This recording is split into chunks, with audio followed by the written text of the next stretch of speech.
عہد خلفائے راشدین میں تقریباً آدھی دنیا تک پھیل گیا۔ عثمان غنی رضی اللہ عنہ کے دور میں 44 لاکھ مربع میل تک اسلام کا پرچم لہرا رہا تھا۔ اب اسلام بر صغیر پہنچا، یہاں پہنچا، چائنا میں، افریقہ میں اور یورپ تک اسلام پھیلتا گیا، اور اسلام نے ہر مقام پر اپنی روحانیت کے سوغات کو عام کر دیا۔ اب لامحالہ طور پر عرب میں رہنے والے لوگوں کے پرابلمز اور ہیں، بر صغیر یہاں رہنے والے لوگوں کے پرابلمز اور ہیں، عرب میں رہنے والے لوگوں کے مسائل اور ہیں، یورپ اور افریقہ اور دیگر دور علاقوں میں رہنے والے لوگوں کے مسائل اور ہیں۔ اب کس طرح ان کے مسائل کو بھی حل کیا جاتا، جو مسائل دنیا کے مختلف کونوں میں بیٹھے ہوئے لوگ جنہوں نے اسلام قبول کیا ان کی پرابلمز کو حل کیا جائے۔ اس کے لیے عہد صحابہ و تابعین میں جب اسلام کی حدودیں بڑھ گئیں، کیسر و کسریٰ اسلام کے انڈر آ گئے، یورپ میں اندلس تک، افریقہ میں مصر اور شمالی افریقہ تک، ایشیا میں ایشیائی ترکستان اور سندھ تک اسلام پھیلا، نئی تہذیب، نئے تمدن، نئی معاشرت سے واسطہ پڑا تو نئے نئے مسائل بھی اٹھنے لگے۔ تو پھر صحابہ کے دور کے بعد تابعین کا دور آتا ہے۔ تابعین کے دور کے اختتام میں، یعنی 100 ہجری کے بعد پھر مل کر قرآن و سنت کی رہنمائی سے ایک نئے علم کی تدوین ہوئی، اس علم کو فقہ کہا جاتا ہے۔ آپ اکثر یہ سنتے ہیں کہ یہ فقہی مسئلہ ہے۔ مثلاً کیا؟ کوئی بھی مسئلہ، کوئی بھی شرعی حل جو ہمیں قرآن و سنت کے اصول سے سمجھ نہ آئے تو ہم فقہاء کی رائے کی طرف جاتے ہیں، جہاں سے مسئلے کا حل بالکل واضح ہو کر ہمارے پاس آ جاتا ہے۔ اچھا، اب یہ جو مسائل ہیں ان کو حل کرنے کے لیے اصول بنائے گئے۔ اصول کہاں سے آئے؟ قرآن سے، حدیث سے، اقوال صحابہ سے، آثار صحابہ اور تابعین سے۔ اس طرح علم فقہ کی بنیاد پڑی۔ اب فقہ کی کیا ضرورت ہے؟ فقہ قرآن و سنت سے ہٹ جانے کا نام نہیں۔ علم فقہ قرآن و سنت سے کوئی الگ چیز نہیں ہے، بلکہ علم فقہ وہی ہے، علم فقہ وہی تعبیرات ہے جو اللہ نے قرآن میں ذکر کی، ہمارے آقا نے حدیث میں بیان فرما دی، اس کو آسان کر کے پیش کر دیا۔ اب آپ کہیں گے جی کیسے آسان کیا؟ مثال کے طور پر 2 حدیثیں آئیں ہمارے پاس، ان کا بظاہر مفہوم جدا جدا لگتا ہے۔ ایک حدیث یہ ہے جس نے قے کی، وومٹنگ، تو اس کا وضو ٹوٹ گیا۔ من کا، جس نے قے کی، وومٹنگ کی، فلیتوضا، اس کو چاہیے کہ وہ وضو کرے۔ اس حدیث سے پتہ چلا کہ جو قے کرے گا اس کا وضو کیا ہو گیا؟ ٹوٹ گیا۔ دوسری روایت میں ہے من کا فلم یتوضا، جس نے قے یا وومٹنگ کی اس کا وضو نہیں ٹوٹا۔ آپ سمجھ آ گئی آپ کو؟ دونوں حدیثیں ہیں۔ پہلی حدیث میں کیا ہے؟ جس نے قے کی، وومٹنگ کی، اس کا وضو کیا ہوا؟ ٹوٹ گیا۔ دوسری حدیث میں ہے جس نے قے کی، وومٹنگ کی، اس کا وضو نہیں ٹوٹا۔ اب آپ بتائیے، آپ پہلی حدیث پہ عمل کریں گے دوسری پہ؟ یعنی جو لوگ کہتے ہیں کہ فقہ کی کیا ضرورت ہے، بس ڈائریکٹ قرآن حدیث پڑھو اور عمل کرتے جائیں، ان کے لیے میرا سوال ہے آپ پہلی حدیث پہ عمل کریں گے کہ دوسری پہ؟ اگر آپ کہتے ہیں جی پہلی پہ تو دوسری حدیث کے منکر، آپ کہتے ہیں جی دوسری حدیث پہ عمل کریں گے تو پہلی کے منکر۔ تو پھر لامحالہ طور پر فقہائے کرام نے، آئمہ مجتہدین نے قرآن و سنت کے دلائل کو سامنے رکھ کر وہ اصول مقرر کر دیے، قیامت تک بھی جو مسئلہ پیش آئے گا ہم ان اصولوں پہ رکھتے جائیں گے۔ وہ مسئلہ قرآن و سنت کا جو اللہ کا حکم ہے، اس اصول کو جو قرآن سے بنایا گیا، اس اصول کو جو حدیث سے بنایا گیا، اس مسئلے کو جب ہم رکھتے ہیں اس کا حل بھی ہمارے سامنے آ جاتا ہے۔ اب دیکھیں، امام صاحب فرماتے ہیں کہ ہم دونوں حدیث پہ عمل کریں گے۔ کیسے؟ دونوں پہ کیسے عمل ہوگا؟ بھی ایک میں ہے کہ جس نے کہا کہ اس کا وضو ٹوٹ گیا، دوسرے میں یہ کہا کہ وضو نہیں ٹوٹا۔ تو آپ نے ان دونوں حدیثوں کو آثار صحابہ میں چیک کیا، جہاں تک آج ہماری رسائی نہیں، ہم ہر حدیث کے ارشاد فرمانے کے شان نزول یا شان کہنے کی جو شان ہے اس پر شان قول کے ہم آج جو ہے جاننے کے لائق نہیں۔ 1400 سال گزر گئے، نبی کریم صلی اللہ علیہ وسلم کے جو شان ارشاد ہے، جو آپ نے حدیث ارشاد فرمائی، اس کی جو وجہ ہے اس کو ہم کما کو آج تو نہیں جان سکتے۔ امام صاحب نے جب دونوں کی تحقیق کی تو دیکھا کہ یہ مسئلہ کس صحابی نے کس وقت سرکار سے پوچھا، تو مسئلے کا حال یہ نکالا، جس نے منہ بھر کے کہہ کی، وامٹنگ کی، اس کا وضو ٹوٹ گیا۔ پہلی حدیث پہ عمل ہو گیا، جس نے منہ بھر کے کہہ نہیں کی اس کا وضو نہیں ٹوٹا، دوسری حدیث پہ بھی عمل ہو گیا۔ دیکھیں مسئلہ واضح ہو گیا۔ لیکن یہ مسئلہ اگر یہ اصول نہ ہوتا تو کبھی بھی حل نہیں ہو سکتا تھا۔ اب فقہ کوئی الگ علم نہیں ہے، فقہ کا مطلب ہوتا ہے جاننا، سمجھنا، بوجھنا۔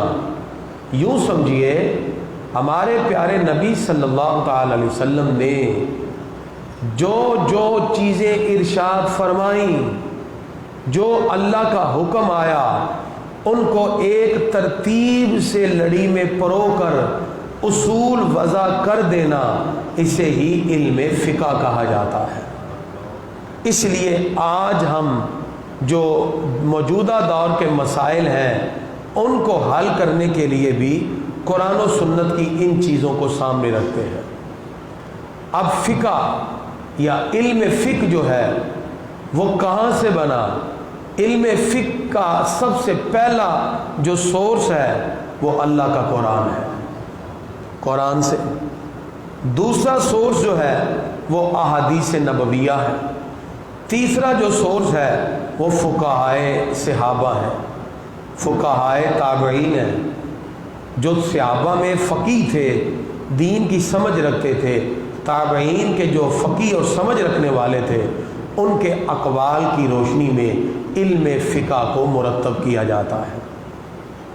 قرآن مجید فرقان حمید کی آیات کو دیکھیں تو اس کے اندر کچھ احکام والی آیات ہیں، کچھ واقعات اور پہلی امتوں کے احوال ہیں، کچھ میں اللہ کے حقوق بیان کیے گئے جیسے نماز، روزہ وغیرہ، اور کچھ وہ احکام ہیں جن کا تعلق بندے اور خدا کے ساتھ بھی ہے اور لوگوں سے بھی ہے، جیسے زکوٰۃ، صدقات اور جہاد۔ پھر اسی طرح حقوق العباد کا بھی ذکر ہوا۔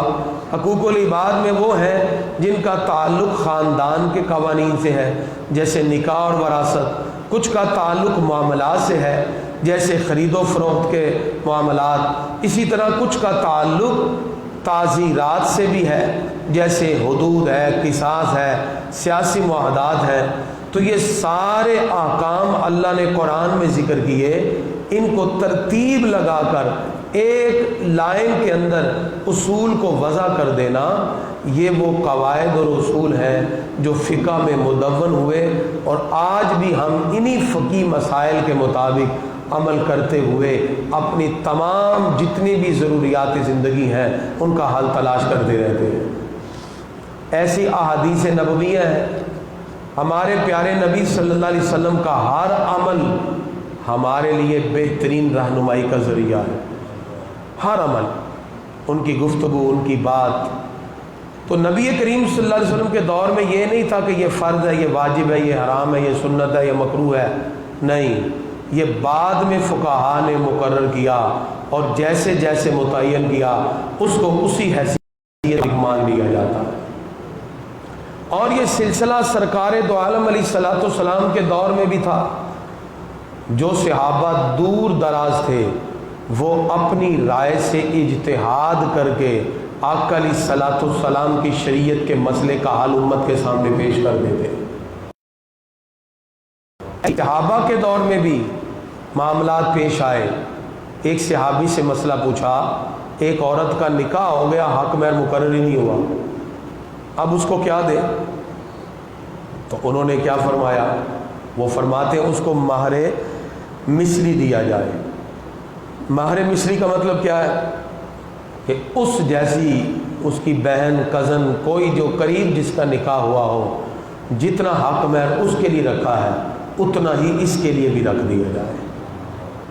تو یہ مسئلہ اب قرآن اور حدیث میں تو ہمیں نہیں ملا، یہ صحابہ نے اپنی رائے سے اجتہاد کیا اور اس کا حل نکال کے امت کے سامنے رکھا.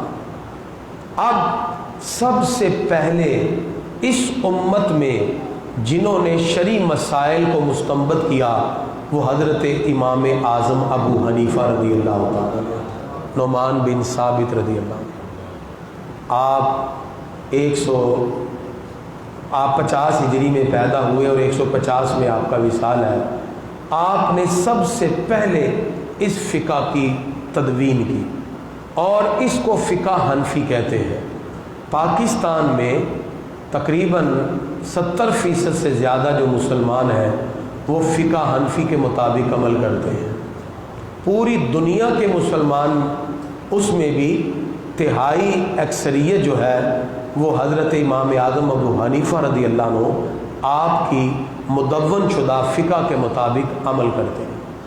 شریعت کی فلیکسیبلٹی ہے کہ شریعت مطہرہ میں مختلف اسکول آف تھاٹ بنے، جن میں حنفی، شافعی، مالکی، حنبلی، یہ 4 مشہور ہوئے. حضرت امام احمد بن حنبل آپ نے جس فقہ کے اصول کو مدون کیا قرآن و حدیث کے اصول کے مطابق اس کو فقہ حنبلی کہا جاتا ہے. ان کے عمل پیرا لوگ بہت تھوڑے ہیں. اسی طرح حضرت محمد بن ادریس شافعی رحمۃ اللہ علیہ آپ نے جس فقہ کو مدون کیا اس کو فقہ شافعی کہتے ہیں. ان کے ماننے والے عرب میں زیادہ ہیں. اسی طرح حضرت امام مالک بن انس رضی اللہ تعالیٰ عنہ نے جس فقہ کو مدون کیا اس کو فقہ مالکی کہتے ہیں، اور حضرت امام اعظم ابو حنیفہ رضی اللہ تعالیٰ عنہ سے. اس لیے ہم فقہ حنفی کو زیادہ مانتے ہیں، اس لیے کہ اس فقہ کے مطابق جو عمل کرنے والی ہے وہ امت کی کثیر افراد ہیں. کثیر محدثین، کثیر ائمہ نے فقہ حنفی کو اپنایا اور اسی وجہ سے ہم فقہ حنفی کو ترجیح دیتے ہیں. ایک اور بات ذہن میں رکھیں، حضرت نعمان بن ثابت امام اعظم ابو حنیفہ رضی اللہ تعالیٰ عنہ آپ کی یہ شان ہے. ایک دن حضرت سیدنا علی بن عثمان حجویری المعروف داتا گنج بخش رحمۃ اللہ علیہ اپنی کتاب کشف المعجوب میں فرماتے ہیں کہ میں حضرت بلال کی بازار پہ گیا تو مجھے اونگ آ گئی، دیکھا سرکار بڑے پیار سے ایک بزرگ کو اپنی گود میں اٹھائے ہوئے ہیں. میں بڑا پریشان ہوا کہ یہ کیا معاملہ ہے کہ یہ بزرگ ہیں اور سرکار نے گود میں اٹھایا. آقا علیہ السلام خود بولے یہ میری امت کے امام اعظم ابو حنیفہ رضی اللہ عنہ. اس سے پتہ چلا کہ یہ فقہ حنفی، داتا صاحب فرماتے ہیں ہمیں پتہ چلا کہ جو آغوش مصطفیٰ میں آ گیا وہ ہر خطا سے محفوظ ہو گیا. اس لیے ہم فقہ حنفی کے مطابق عمل کرتے ہیں. اب جو اصول مدون ہوئے، جو اصول بنائے گئے، ان کے مطابق آج ہم قرآن و سنت کی ان تعبیرات پہ صحیح طور پر عمل کر سکتے ہیں. مثال کے طور پر آج کی بینکاری system, credit card, debit card, اور ہمارے جتنے بھی معاشی امور ہیں ہم اس کے اندر جب دیکھیں تو سرکار کے دور میں یہ نہیں تھا، نبی کریم صلی اللہ علیہ وسلم کے دور میں انجیکشن نہیں تھا۔ آج روزے میں انجیکشن لگوائیں کہ نہ لگوائیں، نبی کریم صلی اللہ علیہ وسلم کے دور میں بینکاری سسٹم نہیں تھا، کنونشنل بینکاری، اسلامی بینکاری کچھ بھی نہیں تھا، اصول ملتے ہیں۔ تو آج کے دور میں مسائل پیش آئے تو اصول ہمارے پاس ہے، ہم اس کا حل رکھتے ہیں۔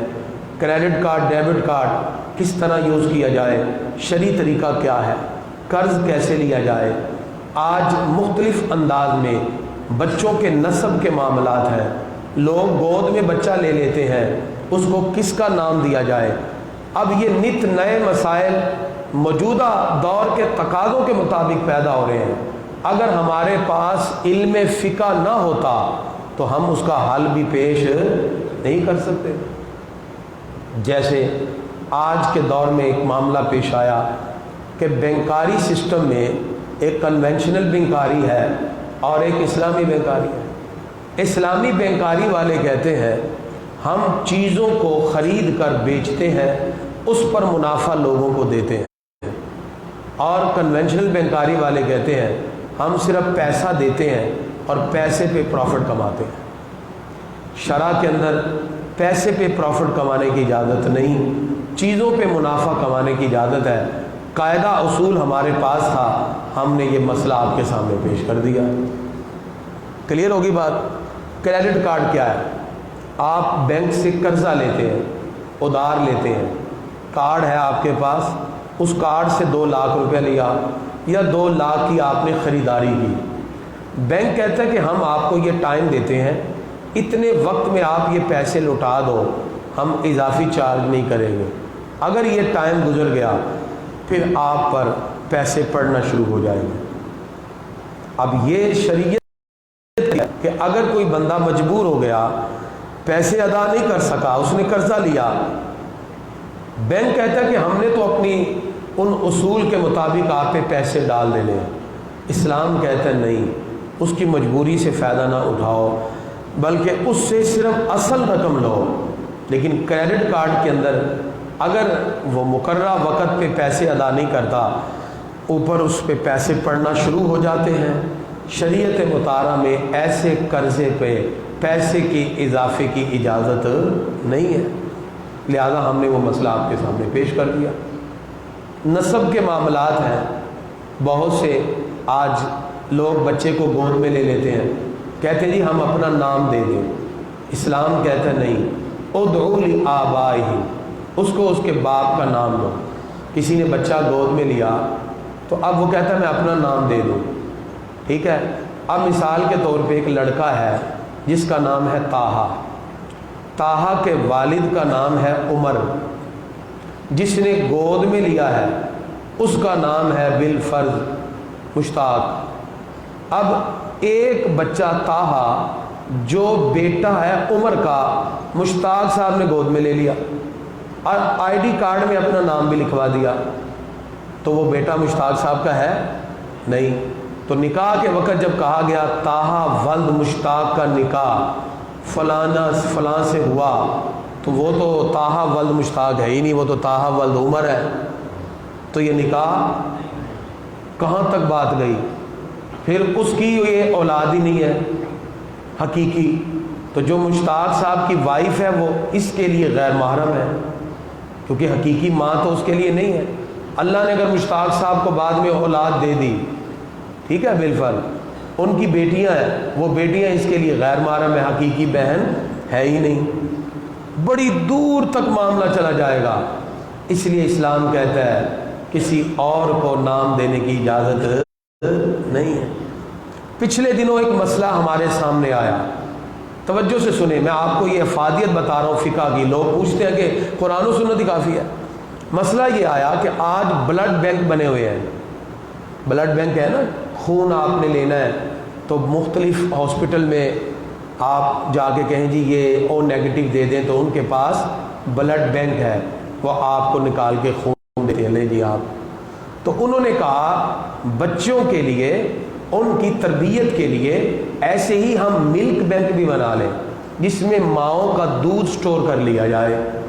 لہذا جو بچہ پرورش میں جس کی والدہ بیمار ہو گئی یا فوت ہو گئی، اللہ محفوظ رکھے، بہت سی ڈلیوری میں ڈیتھ ہو جاتی ہے، اب ماں فوت ہو گئی ہے، اس بچے کے لیے وہاں سے ہم دودھ لیں اور بچے کی پرورش کر دیں۔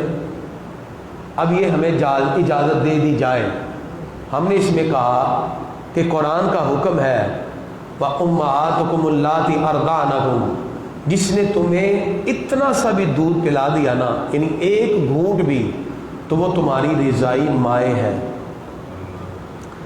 کسی کا خون لگنے سے وہ رضاعت کا رشتہ ثابت نہیں ہوتا، بات سمجھ رہے ہیں؟ یعنی اگر ایک لڑکا ہے، اس کو اگر کسی مرد کا کسی عورت کا خون لگ گیا تو آپ یہ نہیں کہیں گے کہ خون لگنے سے وہ اس کا بھائی بن گیا۔ دودھ کا مسئلہ اور ہے، دودھ کے مسئلے میں یہ ہے کہ جس نے جس عورت کا دودھ پی لیا وہ اس کا بن گیا رضائی بیٹا۔ اب اس عورت کے جتنے بیٹے بیٹیاں ہیں وہ اس کے رضائی بہن بھائی بن گئے۔ سمجھ آ گیا؟ جیسے ہمارے پیارے نبی صلی اللہ علیہ وسلم نے حضرت حلیمہ سعدیہ کا دودھ پیا رضی اللہ تعالیٰ، ان کی جو بیٹیاں بیٹے تھی سرکار کے کیا بنے؟ رضائی بہن بھائی بن گئے۔ سمجھ آ رہی نا بات؟ اب ہم نے کہا جی آپ نے پرورش کے لیے تو ایک موقع ڈھونڈ لیا، لیکن اس پرورش کے جہاں تک نتائج جائیں گے، ہر ایک کا دوسرے سے نسب ملا ہوگا، بعد میں کیا پتا جس نے جس کا دودھ پیا ہے ممکن ہے اسی کی بیٹی کے ساتھ اس کی شادی ہو جائے، گویا کہ بہن بھائی کی شادی ہو گئی، وہ تو رضائی بہن بھائی ہے نا۔ سمجھ آ رہی نا بات آپ؟ تو ہم نے کہا بھی یہ شریک بات ہے، تو پھر آپ اس کے سارے رشتوں کو کیسے حرام کریں گے؟ اب یہ آج کے دور کا مسئلہ تھا، اس کا حل نکال کے ہم نے پیش کر دیا، ٹھیک ہے نا۔ اسی طرح بچے کی ولادت کے حوالے سے ہمارے سامنے مسئلہ پیش ہوا کہ اگر ایک شخص ہے اس کی اولاد نہیں ہو رہی، تو اگر ہم کسی کا جو بیضہ لے کر ہم اس کے اندر جو ہے یہ ولادت کی برتھ کی جتنی کنڈیشن ہے وہ ساری میڈیکلی ہم اس کے اندر پرفارم کر دیں اور بعد میں وہ بچے کی نیچرل پیدائش ہو جائے، تو پھر اس میں حرج کیا ہے؟ تو ہم نے کہا نہیں، جو شوہر ہے اسی کے بیضہ کو آپ پاورفل کر کے بچے کی پیدائش کے لیے رکھ سکتے ہیں، کسی اور کی کسی بیضے سے کسی کی کھیتی کو سراب کرنے کی اسلام نے اجازت نہیں دی ہے۔ اب یہ مسائل آج کے دور کے ہیں، لیکن اسلام اس میں واضح طور پہ حکم کرتا ہے کہ نسبوں کی حفاظت کرو۔ اسلام پاکیزہ دین ہے، اسلام نے کہا یہ ماں ہے، یہ بہن ہے، یہ بیٹی ہے، یہ بیوی ہے، ان کے رائٹس رکھے، رشتوں کا تقدس بتایا۔ یہ تو پھر جاہلیت والا معاملہ ہو گیا، ٹھیک ہے، جس کی لاٹھی اس کی بھینس۔ تو ہر ایک کے لیے اسلام نے اپنی اپنی چیزوں کو واضح کیا۔ اسی طرح مرد اور عورت کے تو احکام بہت سے آپ سنتے ہیں، پچھلے دنوں ہمارے سامنے شی میل کے احکام آئے کہ ان کے حوالے سے بھی ہمیں بتائیں، ان کا جنازہ ہوگا کہ نہیں، جنازہ ہوگا تو پھر کیسے دعا پڑھیں گے، ان کو غسل کیسے دیا جائے، مرد والا دیں کہ عورت والا دیں، کفن مرد والا پہنائیں یا عورت والا پہنائیں۔ پھر ہم نے اس میں ریسرچ کی، پھر فقہ کے حصول رکھے کہ اس کی 3 اقسام ہیں، جو مرد کے مشابہ ہو اس پہ مرد والے احکام، مرد کے مطابق اس کو غسل، مرد کی طرح 3 کپڑے، جو عورت کے مشابہ ہے اس کو عورت والے احکام، عورت کی طرح 5 کپڑے، ساری چیزیں، اور جو خنثی مشکل ہے اس کو تیمم کر کے اور بعض فقہا کے نزدیک اس کو غسل کرانے کے بعد اس کو بھی جنازہ پڑھا کے دفنا دیا جائے گا، چونکہ دعا تو جنازے کی ایک ہی ہے نا، اللہم اغفر لحینا و میتنا و شاہدنا و غائبنا و صغیرنا و کبیرنا۔ اور اگر کوئی جو شی میل ہے، جو انر ہے، اگر وہ چھوٹی عمر میں مر گیا نابالغ، تو پھر اگر وہ مرد کے مشابہ ہے تو بالغ وہ جو لڑکے کی دعا ہوتی ہے نابالغ وہ پڑھی جائے گی، اور اگر وہ عورت کے مشابہ ہے تو پھر نابالغ لڑکی والی دعا پڑھی جائے گی۔ اب یہ دیکھیں، یہ آج کے دور کے مسائل ہیں، آپ شاید زندگی میں پہلی بار سن رہے ہوں گے۔ اب یہ ہمارے سامنے پیش ہوئے، ہم نے کس دلیل سے یہ جواب دیے؟ ہمارے پاس فقہا کے وہ اصول ہیں جو انہوں نے مستنبط کیے، ان اصولوں کی مدد سے اس کا حل کیا جائے۔ یہ میں نے چند بتائے ہیں، انشاءاللہ آپ آگے چلیں، یہ پورا کورس جب ہوگا تو آپ کو جتنے آج کے پرابلم ہیں انشاءاللہ سارے ہم بتائیں گے۔ اور شریعت ایسی خوبصورت ہے کہ شریعت نے ہمیں اتنا سا بھی محروم نہیں کیا، اسلام نے ہر بات کو ایکسپلین کر دیا ہے اور زبردست طریقے سے کیا ہے۔ آج ایک شخص کہتا ہے جی ہمیں خود ہی قرآن اور حدیث پڑھ کے عمل کر لینا چاہیے، فقہا کی کیا ضرورت ہے، مجتہدین کی کیوں بات مانے؟ تو سنیں، مجتہد اسے کہتے ہیں جس کو پورے قرآن کی آیت کے شان نزول کا پتہ ہو، جس کو ہر آیت کے نازل ہونے کی غرض کا بھی پتہ ہو، مقصد کا بھی پتہ ہو، جس کو سرکار کی ساری حدیثیں آتی ہو، مسائل والی کم از کم، اس کے راویوں کا بھی پتہ ہو، راوی کے احوال بھی جانتا ہو، اس کو پتہ ہو کہ عام کیا ہے، خاص کیا ہے، مشترک، معول، حقیقت، مجاز، ظاہر، نص، مفسر، محکم، خفی، مشکل، مجمل، متشابہ، عبارت النص، دلالت النص، اقتضاء النص، اشارت النص، امر کیا ہے، مامور کیا ہے، قضا کیا ہے، ادا کیا ہے، ٹھیک ہے۔ یہ سارے اصول اگر اس کو آئیں گے تو وہ مسئلے کا حل نکال سکتا ہے۔ اور آپ مجھے بتائیے آج اس امت میں 1,00,000 حدیث کا حافظ کوئی نہیں ہے، اور امام احمد بن حنبل تو 10,00,000 حدیثوں کے حافظ ہیں، جو ہمارے امام اعظم ابو حنیفہ رضی اللہ عنہ کے شاگردوں کے شاگردوں کے شاگرد ہیں۔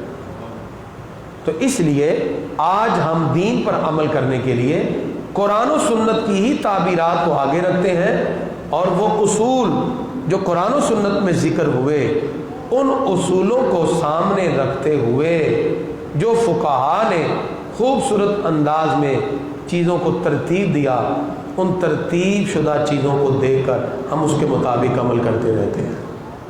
لہذا آج کی اس گفتگو سے آپ کو معلوم ہوا کہ فقہ کیوں ضروری ہے۔ فقہ کوئی الگ چیز نہیں ہے، قرآن و سنت کی ہی اصل تعبیرات کو فقہ کہتے ہیں، اور امت میں پیدا ہونے والے ہر مسئلے کا حل علم فقہ کے اندر اصول کے مطابق ہے۔ اور فقہ حنفی کو اس لیے ہم ترجیح دیتے ہیں کہ سارے فقہا سے بڑھ کر اللہ نے علم و دانش کا مرتبہ امام اعظم ابو حنیفہ رضی اللہ عنہ کو عطا کیا، جن کے شاگردوں میں 60 مجتہد پیدا ہوئے، ان کے استادوں کا مقام کیا ہو۔ دعا ہے اللہ تعالیٰ کی بارگاہ میں پروردگار ہماری یہ کوشش اور کاوش کو قبول فرمائے۔ کسی کا سوال ہے تو پوچھ لیجیے۔